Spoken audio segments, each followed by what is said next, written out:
Ouch.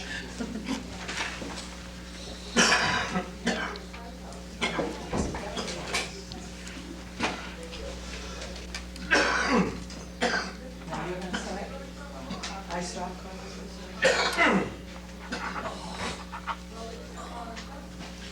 Okay, welcome back. We just had an excellent free lunch from courtesy of Domino's. And as a service, because I said I would say this, I want to make sure that folks at Domino's understand they at least got one new customer today, because somebody who had never had Domino's before did and loves it, so that they can expect orders from them.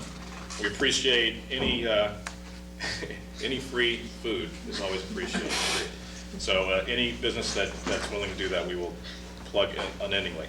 We're back and we're here at the Candidates Q&A sponsored by Citizens Action Committee.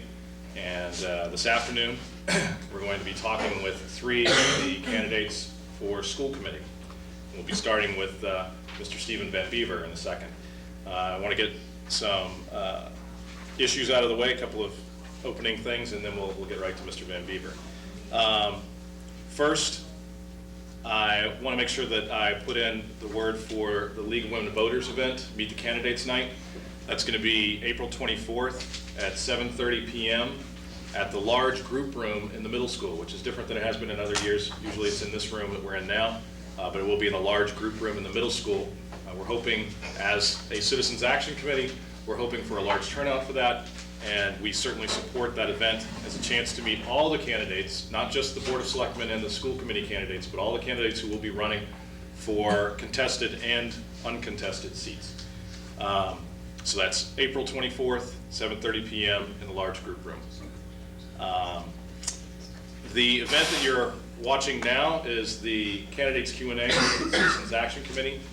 The forum that we're trying to set up here is a job interview of the candidates by the public, a chance for the public to ask questions and get answers to some issues that the candidates want to address and some issues that the public want to address.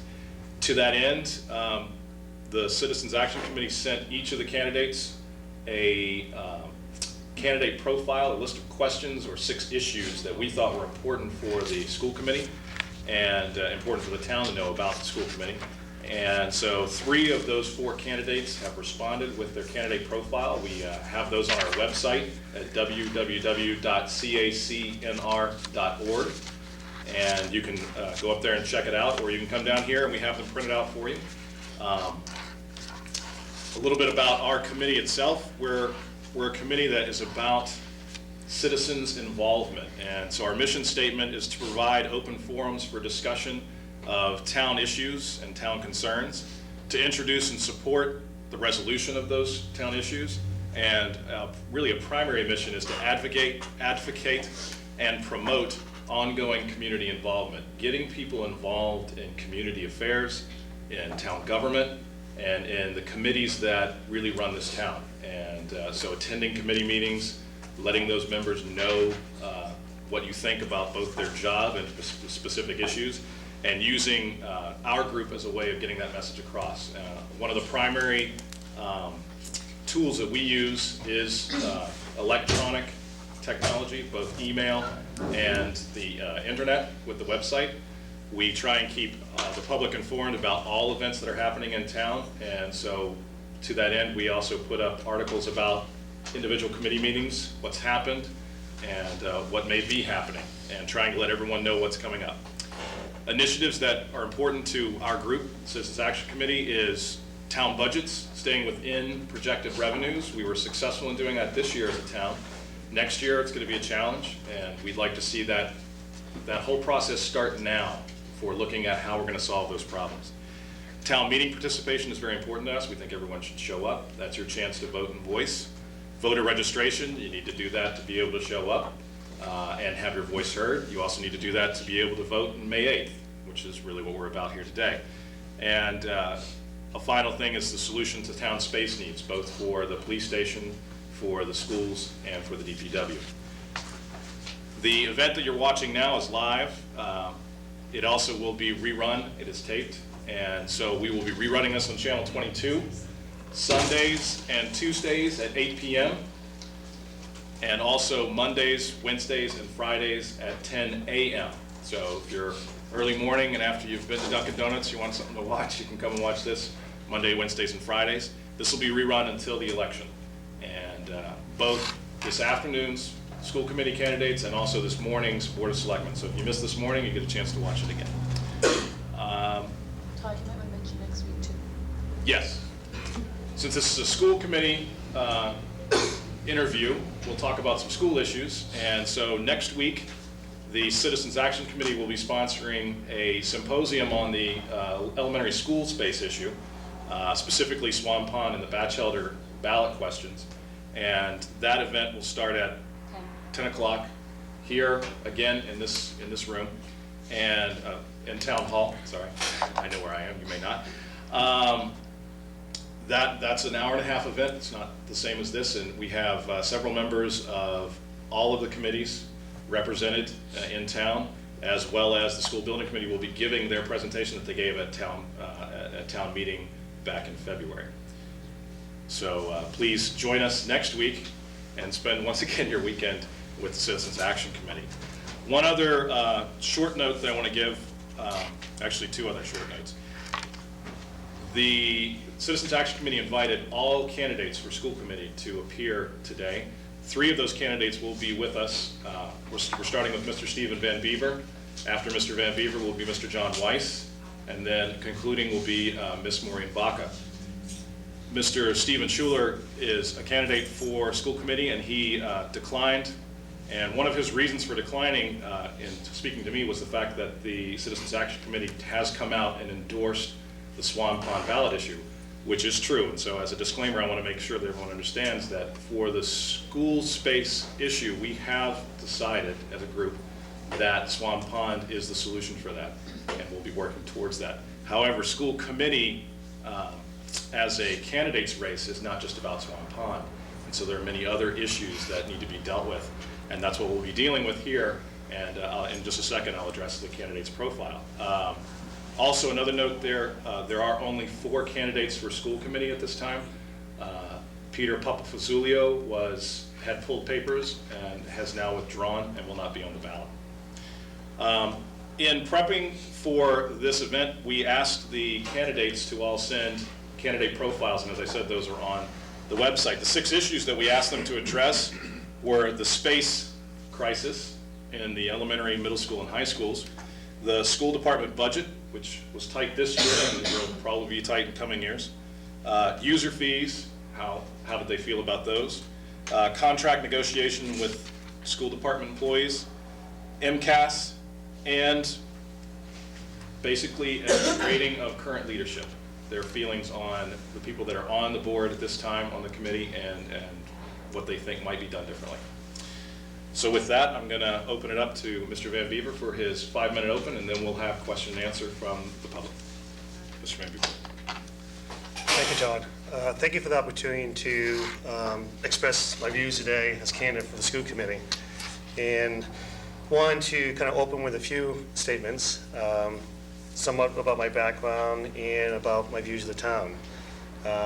I've been a resident of North Reading for the last 12 years. I was a resident of Reading for 21 years. I went through the public school system in Reading, through elementary school, junior high school, and high school. And believe in this town. This town is, I think, what we have accomplished as a community with the library, for example, this Rich River Park, the school system, which we'll talk about a lot more soon, has been simply outstanding. My family and I have 2 daughters attending bachelor school, 1st and 3rd grade, and my wife, who's not attending bachelor school, but for helping out. We committed to this community. My wife and I moved here when we first got married and knew that in many ways it was a special community because of the accomplishments that this town has had over the last many years, but several years particularly. Again, pointing out the library, pointing out the country club, the Hillview Country Club, for example, East River Park. Those things require a community effort. And certainly through those accomplishments show that this is an outstanding community. I was the former head of operations for Roadrunner, high-speed data service, for AT&T Broadband and Time Warner Cable. I was a co-founder of that company. Recently left there to pursue other interests and really actually give back to my community. One of the important values I want to express in my kind of mission is to help out and contribute to this community, as well as other efforts. For example, recently I joined the board of overseers for the Museum of Science. Science is education continues to be an important initiative for me, and joining the Museum of Science enables me to have kind of a national footprint to help out with the many programs they offer. Additionally, I'm involved and started a Roadrunner educational foundation to work with kids with special needs and learning disabilities. One of the reasons why I'm keenly interested in educational initiative is because I grew up with a severe learning disability and speech impediment. So I've been involved in the kind of educational forum for all my life in overcoming some personal challenges, as well as working in concert with, in a partnership with the school system, primarily in Reading, but also today with my kids back to the school. So one of the missions I have now is to contribute to my community, regardless of the outcome of the school committee. I do want to win, but if I do not win, I intend to continue to contribute to this community any way I can. Because I do believe that it is an outstanding community based upon its accomplishments, its ability to continue to grow in North Reading. So that's my opening statement. Awesome. Thank you very much. Okay, we'll start with questions. I'm actually going to kick it off a little bit, and I'm going to ask a different flavor of question than I've been asking of the Board of Selectmen candidates. An issue for any elected representative, president down to, in this case, school committee, is the balance of the will of the people versus the good of the people, or you could say the will of the people versus the good of the children. If elected, how will you balance what the voters want versus what's best for the school department? Well, they certainly have a co-dependence upon the will of the people and what's best for the people. And certainly striking that balance is, a challenge for any person running and being in this position, any political position for the town. Specifically, it really comes down to,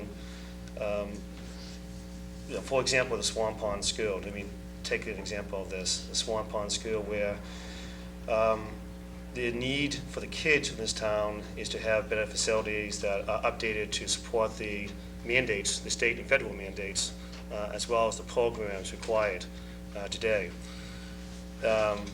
There's obviously a lot of controversy and discussion about, because of the ability to pay for it, as the will of the people versus the good of the people issue. It's a point of compromise. It's a point to kind of reach that balancing effect between the two that enables to accomplish the needs of our town, our kids, but at the same time support the will of the town in terms of the financial constraints, frankly, the educational constraints that we have inherent to the town. So, it's almost on an issue-by-issue basis in which you need to address specifically, kind of balancing effect of both. But I think it can be achieved, and it can be achieved through being well connected to the town, and listening to the people, and respond to the people in town in a forthright manner. Okay.